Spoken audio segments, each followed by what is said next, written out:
I have worked at the Boeing company for over 10 years, and it's been a great adventure.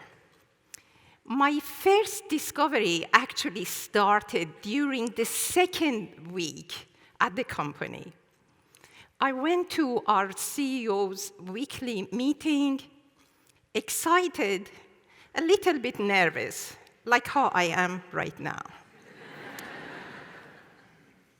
And I arrived there 5 minutes early, very eager to sit at the boardroom table. I looked around. I saw every chair is taken except for one. So I thought I'd go and sit down in that chair.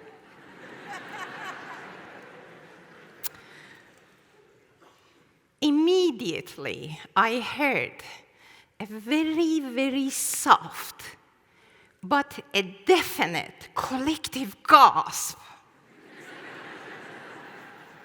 I thought, oh my dear, I must be sitting in my CEO's chair. I looked around from the corner of my eyes, and I noticed several colleagues are giving me very disapproving stares. So I thought to myself, I guess I have a choice. I can stand up and go and sit at the back of the room, or I can remain seated.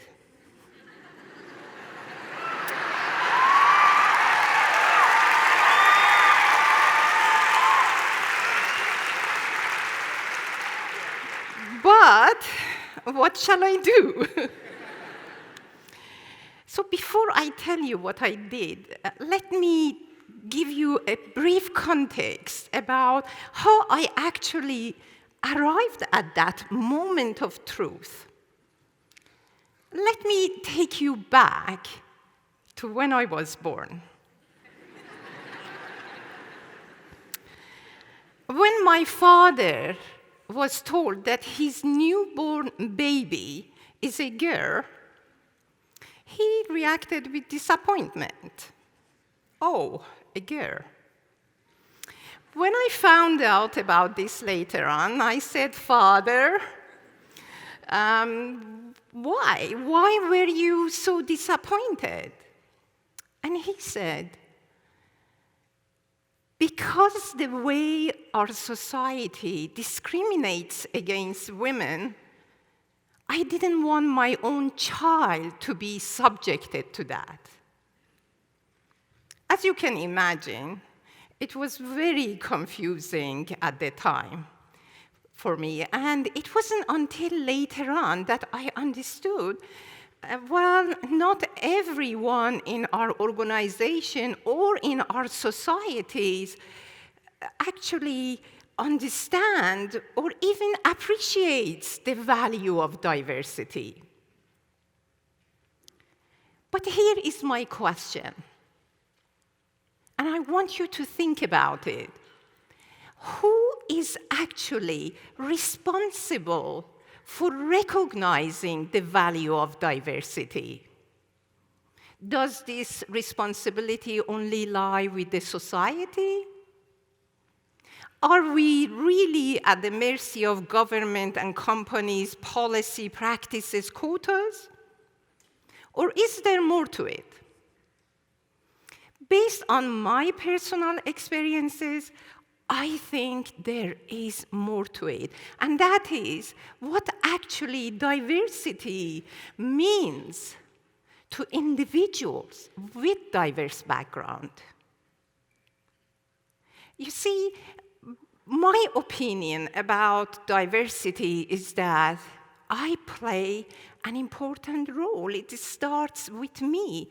It is important that I value my own diversity, that I see my diversity as an asset, not a liability. This empowers me to feel that I am in control of my destiny and allows me to deal with life challenges much more effectively. So you remember I told you about my father. He was very worried that maybe the society doesn't give me opportunity to reach my full potential. He saw education as a way to overcome some future barriers. He encouraged me to get as much information as I could. And that's exactly what I did back in my native country in Iran. Some of you remember that we faced revolution in Iran, and when the revolution hit, everything changed. Our daily lives became dangerously uncertain and disrupted. My dream of pursuing my higher education was completely jeopardized, like many things in our lives. I kind of felt someone has turned my life upside down and slammed the door on my future. So this is what I did. I left Iran, went to England in pursuit of my higher education.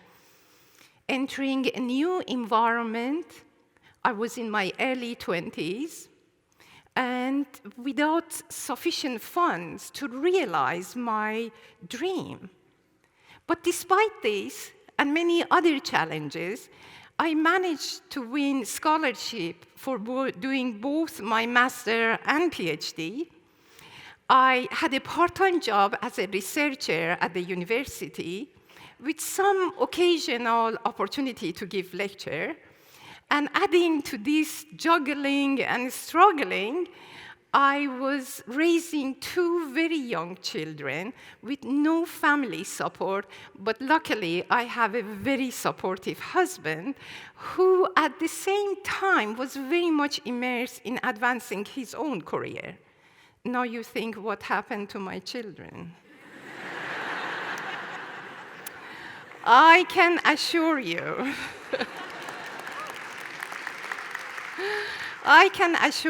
that they turn out to be just fine. So you see, I love today to stand here and tell you, when I went to England, I felt strong and brave and very certain of the path that I've taken. But it wasn't like that.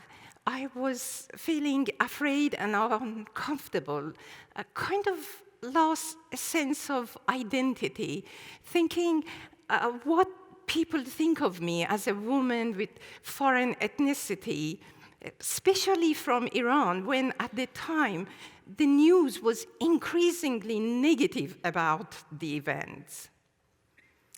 But over time, I started to think about my differences as positive differences. I thought, well, these are very powerful differences that can enrich dialogue in my community, at work. And I started focusing on my, shall I say, feminine trait, but some men's are very nice too. Most of them. And so I started focusing on my personal traits of compassion, openness, collaboration. And I thought these are very useful for creating an environment that is open, is inclusive, is tolerant of different ideas. I also focused on my cultural awareness at a time when we are going through transformational changes in globalization that requires we bring people with diverse thought, with diverse background to come together to solve problems, to come up with innovative ideas.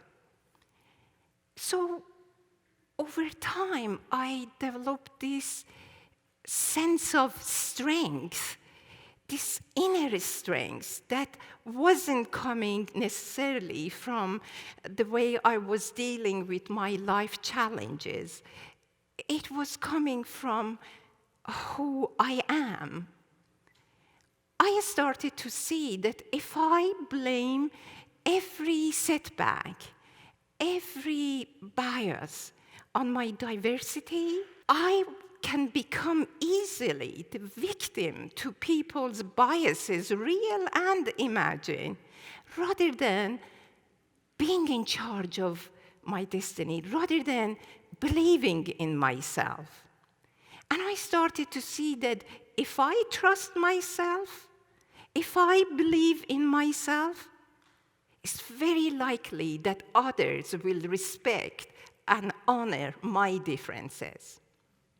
So let me tell you a story which happened at the university. At some point in my career, I had an opportunity to apply for 2 positions.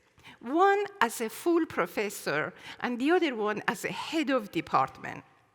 Immediately, one of my colleagues told me, "Haven't you heard of glass ceiling?" Another colleague told me, "Look, I care for you, but being a woman with foreign ethnicity is not going to be helpful, and you're going to be very disappointed. Just go and look at the statistics." So I don't think these comments were necessarily spiteful, but they could have been very demoralizing. And doubt started creeping in. But after a short while, I resolutely got back to my belief that actually my personal trait, my cultural awareness, my love of nurturing teams could be an advantage. And it was. Guess what? I got both positions as the head of department and as a professor.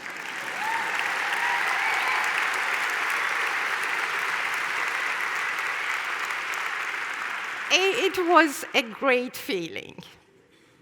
And I'm still friends with those colleagues.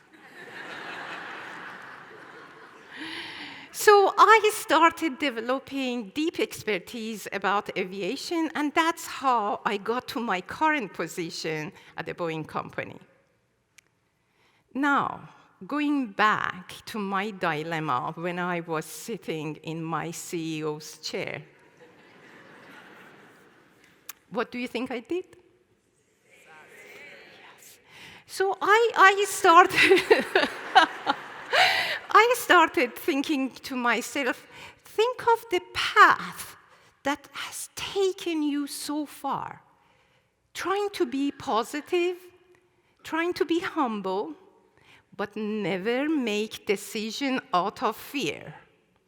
So I thought I'll continue sitting in that chair, thinking that my CEO won't mind that, and he didn't. So please don't get me wrong. I have bad times like many people. But I remain faithful to my belief relentlessly, and especially during challenging times. And please, please, don't picture me running around in my company or in my community wearing diversity as a badge of honor. No, not at all. I believe that recognizing the value of diversity is the responsibility of community, society, companies. But at the same time, I believe it is individuals' responsibility too.